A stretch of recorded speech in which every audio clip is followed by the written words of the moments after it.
Hello friends, आप सभी का स्वागत है हमारे यूट्यूब चैनल में। दोस्तों, एस डी यादव बुक को शुरू से लेकर लास्ट तक सॉल्व करने का सिलसिला लगातार जारी है और इसी क्रम में आज की ये जो क्लास है भाज्यता पर आधारित प्रश्न इसमें लिए गए हैं। मैं आपको बता दूं कि यहाँ पर हम लोग अभी सॉल्व कर रहे हैं उदाहरण के प्रश्नों को, ठीक है। और जैसे ही ये उदाहरण के प्रश्न सॉल्व हो जाएंगे वैसे ही हम लोग आ जाएंगे कहाँ पे, एक्सरसाइज में। और फिर एक्सरसाइज में प्रश्नों को कम समय में कैसे सॉल्व कर सकते हैं और कितना टाइम हमें लेना चाहिए किसी प्रश्न को सॉल्व करने में, ऑप्शन से किस तरह से सॉल्व कर सकते हैं या फिर कॉन्सेप्ट से किस तरह से सॉल्व कर सकते हैं, ये सारी चीज़ें सीखेंगे।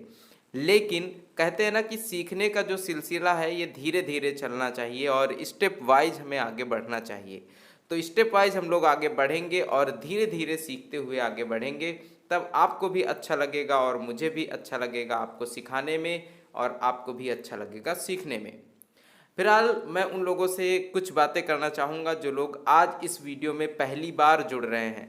दोस्तों, अगर आप इस वीडियो में पहली बार जुड़ रहे हैं तो मैं आपको ये बताऊं कि सबसे पहले हम लोग ये जो हमारा क्रम है ये किस तरह से चलता है उसके बारे में थोड़ा सा आपको डिटेल दे देता हूं कि यहाँ पर सबसे पहले उदाहरण के प्रश्नों को सॉल्व करते हैं।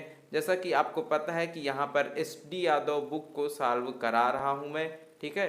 और एस डी यादव बुक को सॉल्व करने के क्रम में सबसे पहले उदाहरण, और उदाहरण में टाइप वाइज एक एक टाइप को अलग अलग वीडियो में सॉल्व करवाता हूँ। साथ ही साथ मैं आपको ये भी बता दूं कि यहाँ पर मैं अपने डिस्क्रिप्शन में टाइम स्टैम्प दे देता हूँ, ठीक है। अगर आपकी बुक में कोई प्रश्न है और आप उसमें से फंस रहे हैं, अगर आपको जैसे उदाहरण का कोई भी प्रश्न आप देखना चाहते हैं स्पेशल रूप से, तो आप डिस्क्रिप्शन में जाइए और प्रश्न नंबर वहाँ पे आपको दिया होगा, क्वेश्चन 1 2 3 ऐसे करके टाइप वाइज इस तरह से हम यहाँ पर टाइम स्टैम्प लगा देते हैं। तो आप उसी प्रश्न के सामने जो टाइम स्टैम्प है या की मोमेंट आप बोल लीजिए उसको, जो दिया रहता है उस पर क्लिक करके आप डायरेक्ट उसी प्रश्न को देख सकते हैं, ठीक है। तो ये सुविधा आपको मिल जाएगी। और अगर आप क्लास आपको लग रहा है कि बहुत स्लो चल रही है तो आप इसकी स्पीड भी बढ़ा सकते हैं। आप इसकी स्पीड बढ़ा लीजिए जिससे आपको बस इतनी स्पीड रखे कि आपको समझ में आना चाहिए, ठीक है। तो मेरा उद्देश्य बस इतना सा है कि आपको समझ में आ जाए। तो यहाँ पर सबसे पहले उदाहरणों को सॉल्व करेंगे, उसके बाद एक्सरसाइज में आएंगे। फिर एक्सरसाइज में अपना क्या मोटो रहता है कि हमें कम से कम समय में किसी भी प्रश्न को सॉल्व करना है, वो चाहे जिस तरीके से हो पाए। अगर ऑप्शन की हेल्प से कम समय में हो रहा है तो हम ऑप्शन की हेल्प से प्रश्न को सॉल्व करेंगे, ठीक है। चलिए आज की इस क्लास को शुरू करते हैं बस इतनी ही बातों के साथ।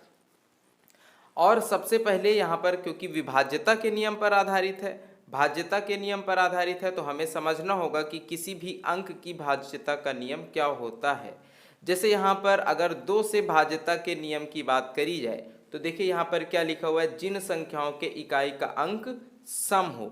सम संख्याएं और विषम संख्याएं आप पिछले वीडियो में पढ़ चुके हैं। सम संख्याओं के बारे में आपको क्या बताया गया था, जो 2 से विभाजित हो। अब 2 से विभाज्यता के नियम में क्या बताया जा रहा है कि जिनके इकाई का अंक सम हो, जैसे 0 2 4 6 8, ये ऐसी संख्याएं हैं कि ये संख्याएं अगर किसी भी संख्या के इकाई के अंक में लग गई तो वह संख्या सम संख्या कहलाएगी और वह संख्या 2 से विभाजित होगी।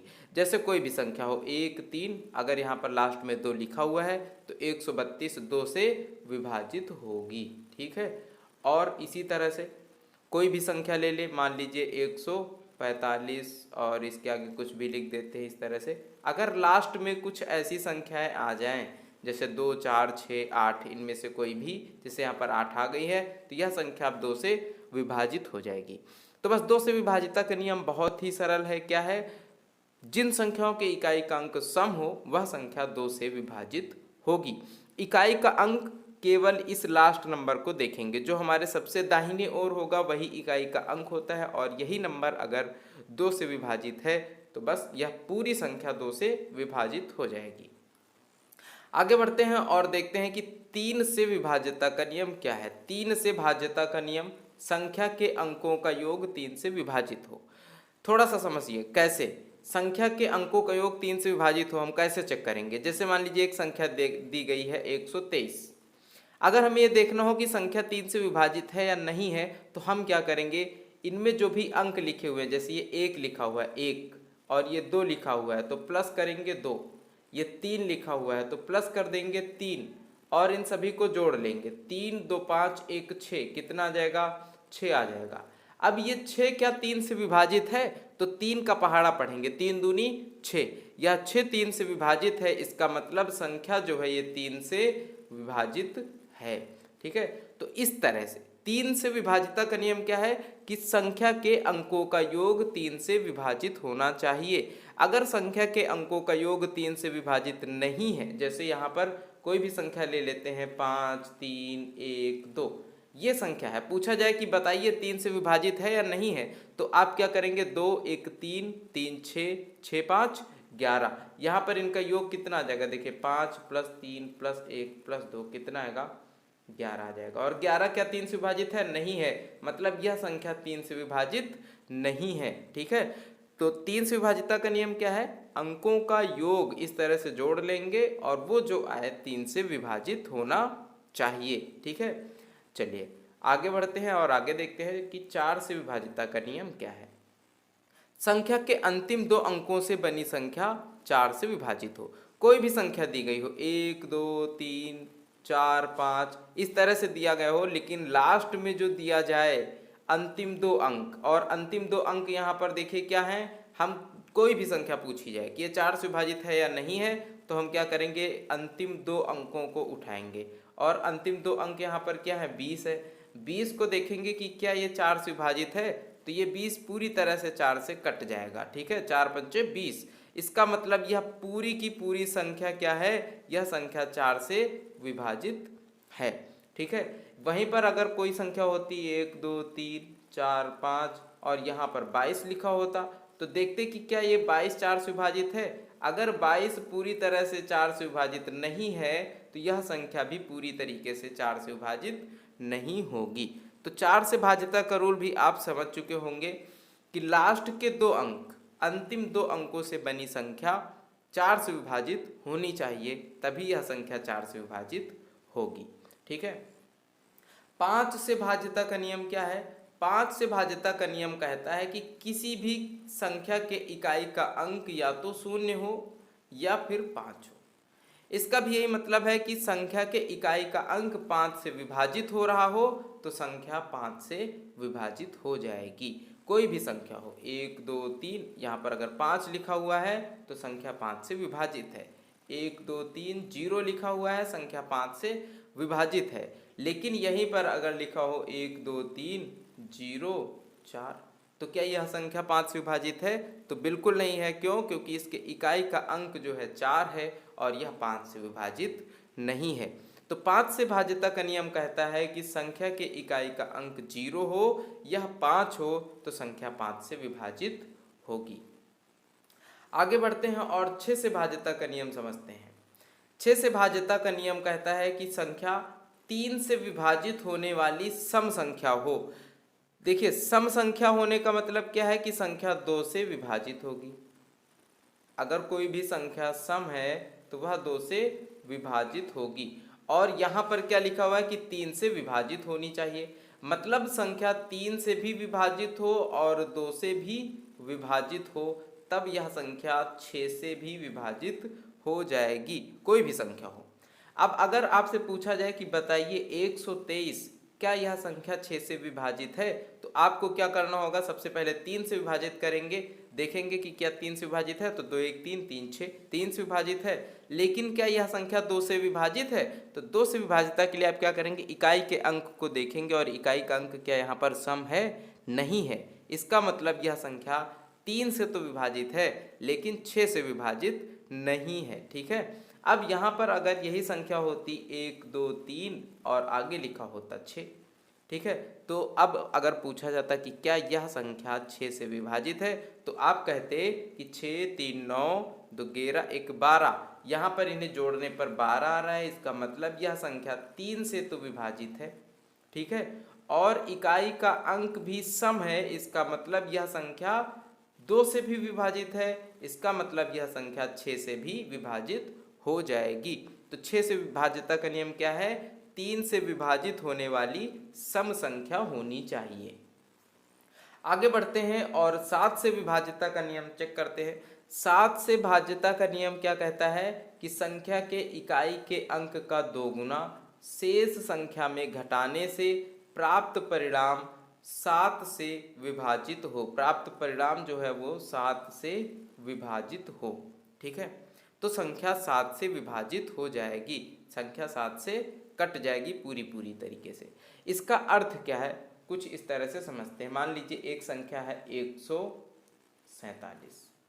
ठीक है, अब यहाँ पर देखिए एक चीज और है कि घटाने से जो प्राप्त परिणाम है 7 से विभाजित हो या फिर शून्य हो या 0 हो।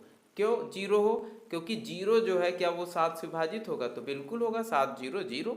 अगर हम 0 को 7 से विभाजित करें, 0 एक ऐसी संख्या है जो किसी भी संख्या से, 0 को छोड़कर किसी भी संख्या से विभाजित हो जाएगी। ठीक है, तो यहाँ पर मतलब यहाँ पे विभाजित करने पर कितना आ जाएगा? 0 आ जाएगा। ठीक है, तो ये 0 जो है वो किसी भी संख्या से विभाजित हो जाता है। इसका अर्थ क्या है कि अगर जहाँ पर ये लिखा हो कि घटाने से प्राप्त परिणाम 7 से विभाजित हो, वहाँ पर हम ये भी समझ लेंगे कि अगर घटाने पर 0 भी आ जाए तो वह संख्या 7 से विभाजित हो जाएगी। अब जैसे एक संख्या है 147, तो क्या 147 7 से विभाजित है? इसके लिए हम क्या करेंगे, इकाई के अंक को लेंगे और इसका 2 गुना कर देंगे। क्या लिखा हुआ है? संख्या के इकाई के अंक का 2 गुना। तो 7 का 2 गुना करेंगे, क्या आएगा? 14 आएगा। शेष संख्या में अब इकाई के अंक को हटा दिया है तो शेष संख्या कितनी बची है? 14 बची है। 14 में से घटाने पर प्राप्त परिणाम 7 से विभाजित हो।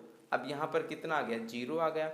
और ये 0 7 से विभाजित है तो बिल्कुल है, इसलिए यह संख्या 7 से विभाजित होगी। देखिए एक संख्या और लेते हैं, जैसे यहाँ पर लिखा हुआ है 343। अब जैसे ये संख्या है 343, क्या यह 7 से विभाजित है? तो कैसे चेक करेंगे?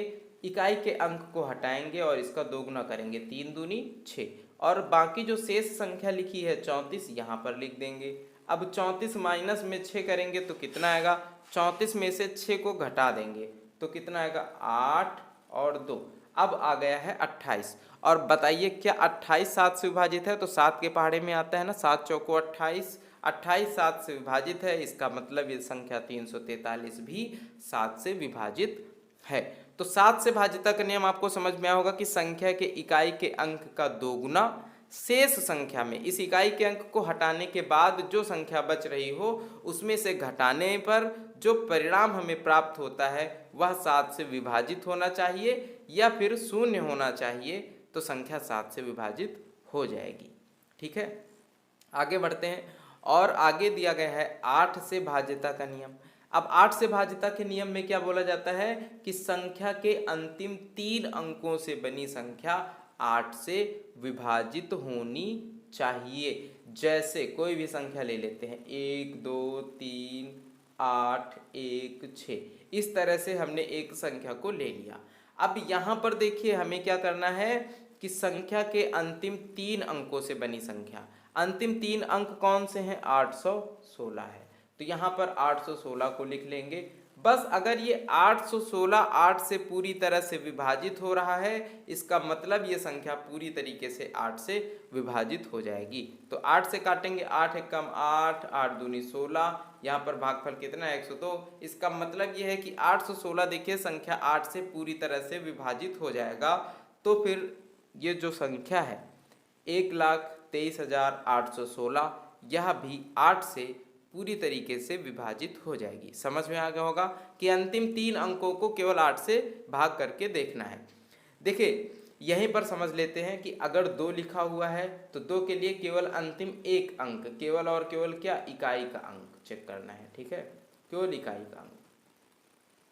वहीं पर अगर 2 की घात 2, अगर 2 की घात 2 यानी 4 से विभाजिता चेक करनी है तो अंतिम 2 अंकों को चेक करना है। कौन कौन से अंक? दहाई और इकाई का अंक।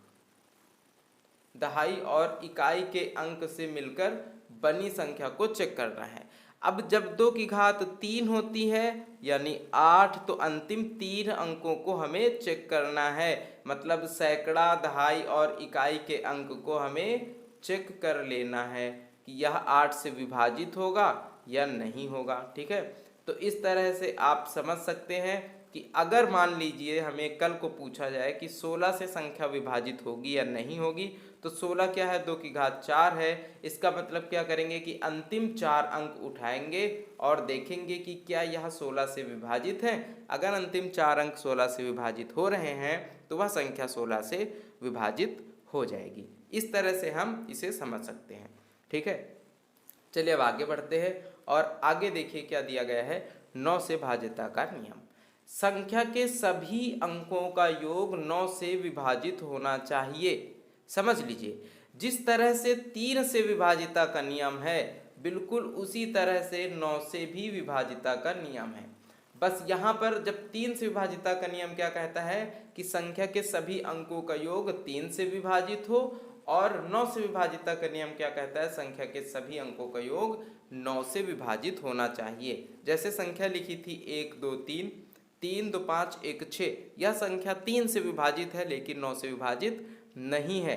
अगर यहाँ पर हम 9 भी लिख दें तो कितना हो जाएगा, 9 3 12, 2 14, 1 15। यहाँ पर 15 आया, ये भी 3 से विभाजित है लेकिन 9 से विभाजित नहीं है। अगर यहाँ पर हम 1 3 और बढ़ा दें और संख्या ये हो जाए 1 2 3 9 3, यानी 12,393। अब अगर ये पूछा जाए कि बताइए संख्या 9 से विभाजित है या नहीं है, तो आप क्या करेंगे, इनके अंकों का योग जोड़ेंगे। 1 + 2 + 3 + 9 + 3 कितना आ जाएगा, 9 3 12, 12 3 15, 15 2 17, 1 18, कितना आया, 18 आया, और यह 9 से विभाजित है। इसका मतलब यह संख्या 9 से विभाजित है। तो क्या करेंगे, संख्या के सभी अंकों का योग अगर 9 से विभाजित है तो संख्या 9 से विभाजित हो जाएगी। बस इतना सा हमें इसमें समझना है। आगे देखिए, बहुत इजी है। 10 से विभाजिता का नियम। संख्या के इकाई का अंक 0 हो, जिस संख्या के इकाई के अंक में शून्य लग जाएगा, चाहे वो 1 के बाद लग जाए, 2 के बाद लग जाए, या फिर कोई भी संख्या हो 1 2 3 4 5 6, अगर इसके इकाई के अंक में 0 लग जाए तो यह संख्या 10 से विभाजित हो जाएगी। ठीक है, कोई भी बड़ी से बड़ी या छोटी से छोटी कोई भी संख्या हो, बस इकाई के अंक में, यानी अंतिम अंक क्या होना चाहिए, शून्य होना चाहिए, और संख्या 10 से विभाजित हो जाएगी। ठीक है, और ये समझ लेते हैं लास्ट, 11 से भाज्यता का नियम क्या होगा। संख्या के सम स्थानों के अंकों का योग और विषम स्थानों के अंकों का योग का अंतर।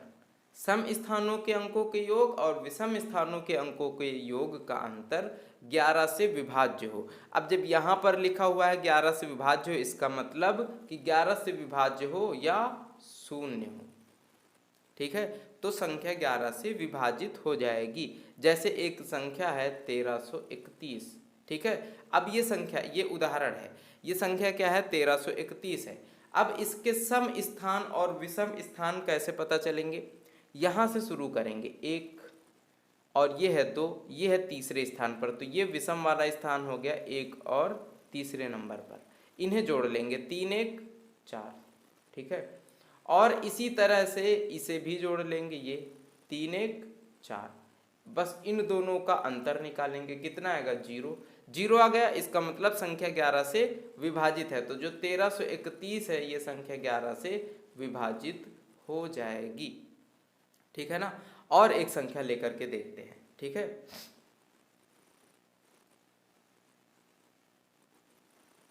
मान लीजिए एक संख्या कुछ इस तरह से 847, एक संख्या है 847, तो हम क्या करेंगे, इसको इस तरह से जोड़ेंगे, 7 और 8 को जोड़ लेंगे, 8 7 15।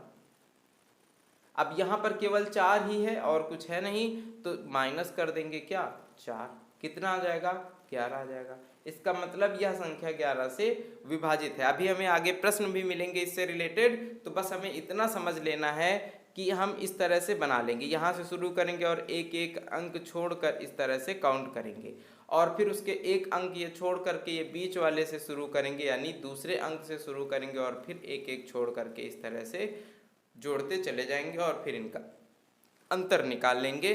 बस हमें क्या करना है, अंतर या तो 11 से विभाजित होने वाली संख्या आ जाए या फिर 0 आ जाए, तो समझ लीजिए संख्या 11 से विभाजित है।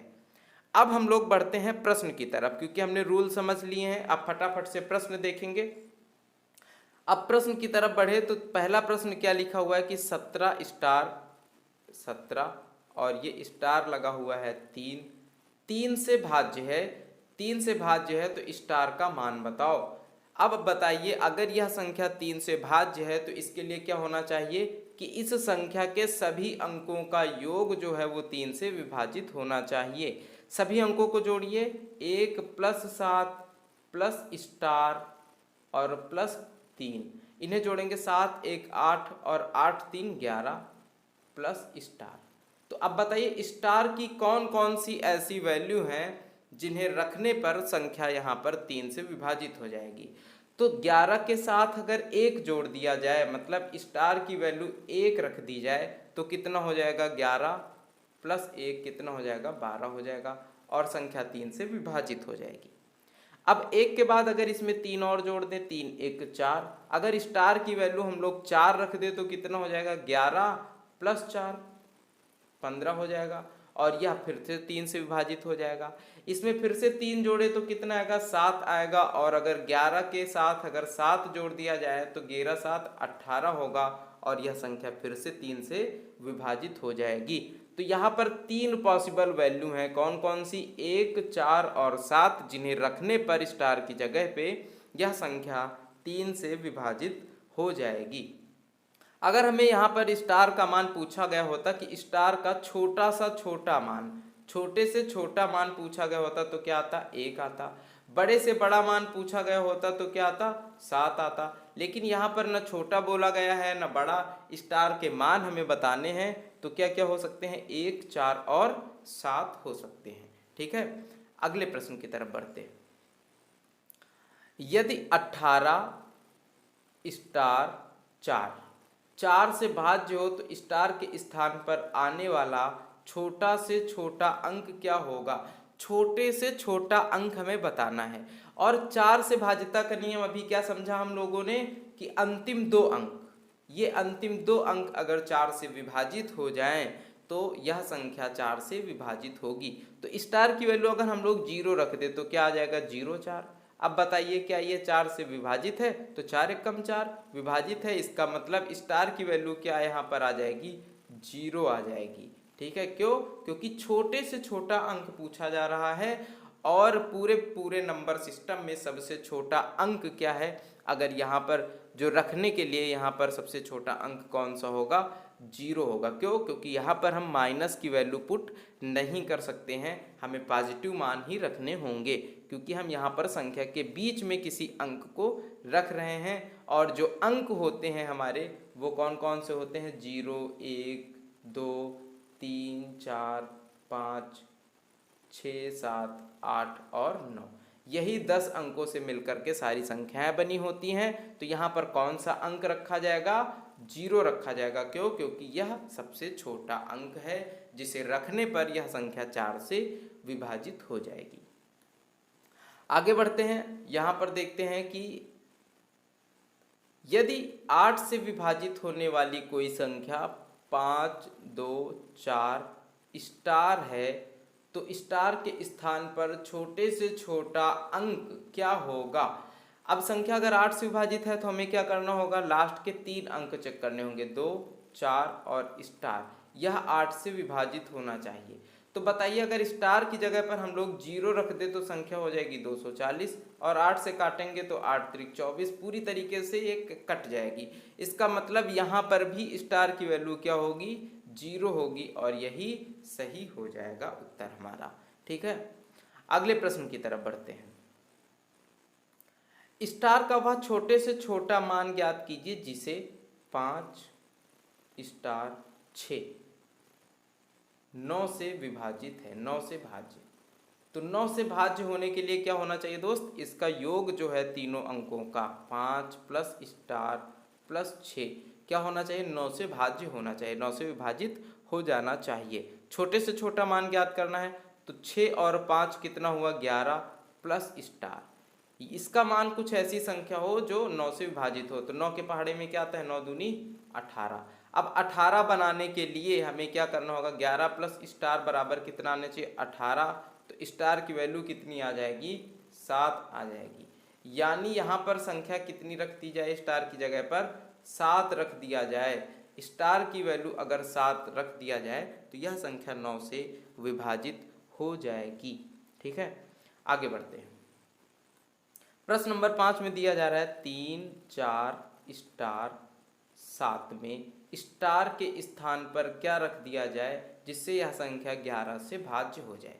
तो 11 से विभाजिता का नियम अभी हम लोगों ने देखा कि हमें क्या करना है, इन्हें जोड़ना है। 7 और 4 कितना होगा, 11। 7 प्लस 4 11, माइनस कर देना है 3 प्लस स्टार, कितना माइनस करना है, 3 प्लस स्टार। अब यहाँ पर संख्या या तो 11 से विभाजित होने वाली आ जाए या फिर शून्य आ जाए। अगर हमें यहाँ पे शून्य प्राप्त करना है तो स्टार का मान क्या होना चाहिए, स्टार का मान अगर यहाँ पर 8 रख दिया जाए, स्टार की वैल्यू रख दी जाए 8, तो ये कितना हो जाएगा, 8 प्लस 3 11 हो जाएगा और इसमें से 11 में से घट जाएगा तो कितना बचेगा, 0 बचेगा। इसका मतलब इस स्टार की वैल्यू कितनी रख दी जाए दोस्तों, 8 रख दी जाए और यह संख्या 11 से विभाजित हो जाएगी। ठीक है, इसी तरह से अगला प्रश्न देखते हैं। अगले प्रश्न में क्या बोला जा रहा है कि 5 स्टार 3, 4, 5, 7 11 से विभाज्य है या भाज्य है, तो स्टार के स्थान पर कौन सा अंक होगा, हमें क्या करना है, उसी तरह से जोड़ लेना है। 7 प्लस 4 11 और प्लस स्टार, तो 11 प्लस स्टार। ठीक है, ये हमने जोड़ लिया। 7 4 11 और 11 प्लस स्टार, एक एक संख्या छोड़ करके इस तरह से जोड़ना है। इसके बाद 5 से शुरू करेंगे, तो 5 3 8 और 8 5 13, माइनस इनका अंतर क्योंकि निकालना है तो माइनस 13 कर देंगे।